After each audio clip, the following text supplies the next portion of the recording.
अच्छा दुरानी साहब, हम जो बात मौलाना के हवाले से जो मैं आपसे पूछना चाह रहा हूँ वो ये कि बहुत घाग सियासतदान है, ज़ीरक सियासतदान है और अपना वज़न वो ज़्यादातर वहीं पर डालते हैं जहाँ पर उनको ज़्यादा फ़ायदा नज़र आ रहा हो।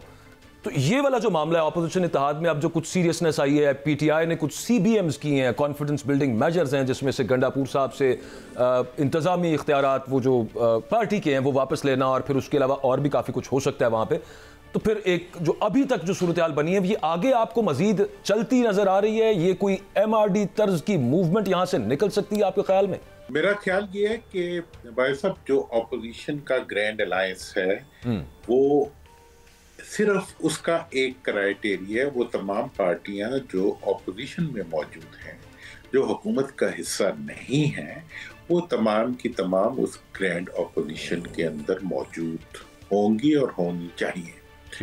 लेकिन वो पार्टियां, उनके लिए एक प्रीरेक्विजिट है जो मेरा ख्याल है कि इमरान खान साहब के लिए भी काबिल कबूल इसके अलावा नहीं होगा, कि वो पार्टियां जो 8 फरवरी के इलेक्शन की धांधली को ना मानती हों और वो पार्टियां जो 26वीं तरमीम का हिस्सा ना रही हों, वो यकीनी तौर पे ऑपोजिशन अलायंस का हिस्सा बन सकती हैं। वो 26वीं तरमीम जिसने 8 फरवरी के इलेक्शन के बाद बनने वाली नामुकम्मल पार्लियामेंट के जरिए ये तरमीम की गई हो और इस तरमीम के नतीजे में आईने पाकिस्तान को मुअत्तल कर दिया गया हो, इस तरमीम के जरिए अदलिया के चारों टायर पंचर कर दिए गए हो, इस तरमीम के नतीजे में आइंदा के लिए जमहूरी प्रोसीडिंग्स के तमाम रास्ते बंद कर दिए गए उस तरमीम के होते हुए, और उस तरमीम को करवाने के जिम्मेदार जो लोग हैं वो ऑपोजिशन का हिस्सा बन सकते हैं। ये पीटीआई की क़यादत बताए। मैं तो क्योंकि मौलाना उसका हिस्सा है ना सर, 26वीं आईनी तरमीम उनके बगैर कहाँ होनी थी। मौलाना देखे, मौलाना हमारे लीडर मतलब बुजुर्ग हैं और हमने उनसे बहुत कुछ सीखा है, लेकिन मैं ये समझता हूं कि जब तक वो 26वीं तरमीम को डिसओन नहीं करेंगे, और आज की हुकूमत जो है वो 2 पिलर्स पे खड़ी हुई है, नून की हुकूमत एक तरफ पीपल्स पार्टी का पिलर है और दूसरी तरफ ना नजर आने वाला मौलाना का पिलर है जिसके ऊपर ये हुकूमत चल रही है। बिल्कुल। और 26वीं तरमीम भी इन्हीं 2 के ताउन के बगैर नहीं हो सकती थी, और हमने देखा वो सारा ड्रामा जो होता रहा। बिल्कुल। तो आज की जो सूरत हाल है उसके अंदर पाकिस्तान का आइन भी मुअत्तल है, पाकिस्तान की जमहूरियत भी मुअत्तल है, और अवाम का हक के वोट जो है वो भी मुअत्तल है। और मैं अगला भी आपको बता दूं कि इस वक्त जो ग्रैंड अलायंस का ये सारा एक इनिशिएटिव लिया गया है, इसके पीछे हुकूमत खुद मौजूद है, और वो इस ग्रैंड जो अलायंस की नतीजे में वो अपनी मर्जी का चीफ इलेक्शन कमिश्नर लाना चाहते हैं। और ये सारा पहले बहुत जनाब तकरीरें होंगी, खिलाफ बातें होंगी और बहुत कुछ होगा और आमद जामद होगी। पीटीआई वाले हमारे दोस्त नए नए आए हैं, लीडर बेचारों का अंदर है, उसे कोई उसकी तक पहुंच नहीं होती किसी की भी, तो उसके बिहाफ के ऊपर ये फोटो ऑप्स पे खुश होके और वो जाके इलेक्शन कमिश्नर के लिए वो नाम दिलवा देंगे इनसे, जिसको वो कबूल कर लेंगे, और सारे का सारा अगला निजाम जो है उसका दो भी पटड़ा हो जाएगा।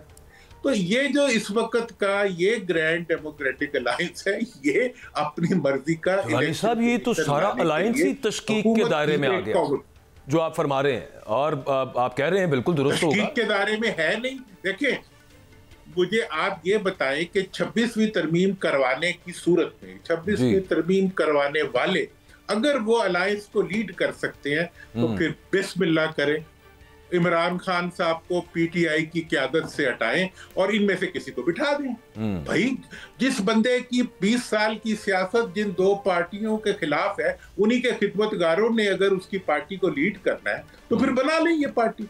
देखें, हमारा तो मैंने कभी खान साहब का उस वक्त से साथ दिया है जब उन्होंने अवाम के साथ खड़े होके इस मुल्क की रवायती सियासत का बोरिया बिस्तरा गोल करवाया 8 फरवरी।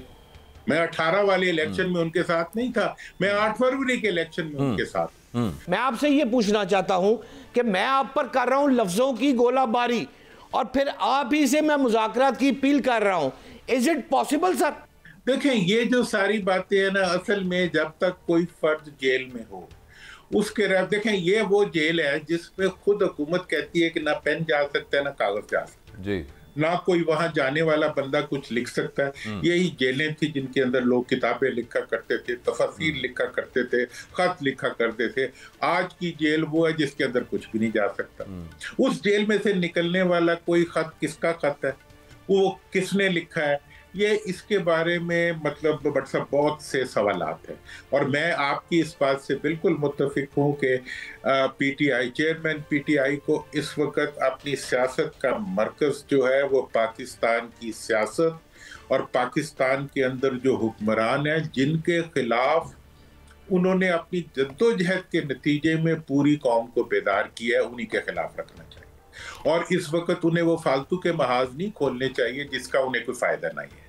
तो मैं इस चीज में मैं बिल्कुल आपसे इत्तेफाक करता हूँ, लेकिन मुझे ये नहीं पता कि क्या आया है। और अगर उन्होंने मफावत की बात की है, अगर उन्होंने कोई पॉजिटिव, हम भी करते हैं पॉजिटिव क्रिटिसिज्म, देखें जी अब अफगानिस्तान के इशू के ऊपर, केपीके के इशू के ऊपर, बाकी इश्यूज के ऊपर, मैं तो आपको पता है मैं इलेक्शन के दिन से इस चीज का दाई हूँ कि मफाहमत। बाकी ये है कि सियासी हिकमत अमली क्या बनानी चाहिए, किस तरह चलना चाहिए, ये होगा। अब जैसे मेरा एतराज है जो दो नुकात जिनके ऊपर इन्होंने मुज़ाकरात शुरू किए वो खुद इमरान की सोच की नफी थी।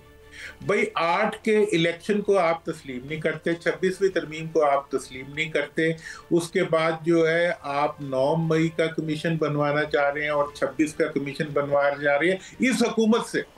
उसी अतार के लौटे से दुआ लेते हैं, बीमार हुए जिसके तब।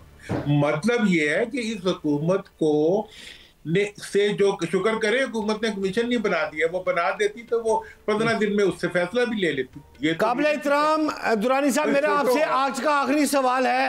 हुकूमत इमरान खान चीफ जस्टिस को खत लिखा, फिर जनरल साहब से सलार पाकिस्तान को खत लिखा। अब मुझे ये लग रहा है कि ये जो फ्रस्ट्रेशन चल रही है इसमें आलमी इदारों के सामने भी ये मामला उठाने का अगला स्टेप है, ये मेरी इंफॉर्मेशन है। इसके नतीजे क्या होंगे? देखें जी, मैं ये समझता हूं कि आलमी इदारों के खिलाफ हुकूमत ने इस इशू को उठाया हुआ है इस तरीके से कि पाकिस्तान वाहिद जमहूरी मुल्क है जिसका ऑपोजिशन लीडर जो है, जिसकी सबसे बड़ी पार्टी की क़यादत जो है इस वक्त जेल में। हुकूमत अगर चाहती है कि बैनुल अक़वामी इंटरफेरेंस ना हो, और मैं इसके हक में हूं कि नहीं होनी चाहिए, उसके लिए ज़रूरी है कि आप बुनियादी जमहूरी जो तकाजे हैं उनको पूरा करें और बुनियादी इंसानी हकूक की जो आप तौहीन कर रहे हैं उसको बंद करें और दुनिया के अंदर एक जमहूरी मुल्क की तरह जमहूरी हकूक दें। यही पार्टी थी ना जो मतलब हुकूमत के मौजूदा हुकूमत के आने से पहले जो है पॉपुलैरिटी के ग्राफ नीचे गिरे हुए थे। जी जी, देखें, आपने जेल में डाल के इमरान खान की सियासत को मकबूलियत दी है, आपने अवाम के अंदर पॉपुलैरिटी को बुलाया है, आपने मुल्क का बैनुल अक़वामी इमेज जो है उसको खराब किया है, आपने मुल्क की मईशत को नुकसान पहुंचाया है। सब सियासी लोगों को छोड़ दें, सामने बिठाएं। Thank you.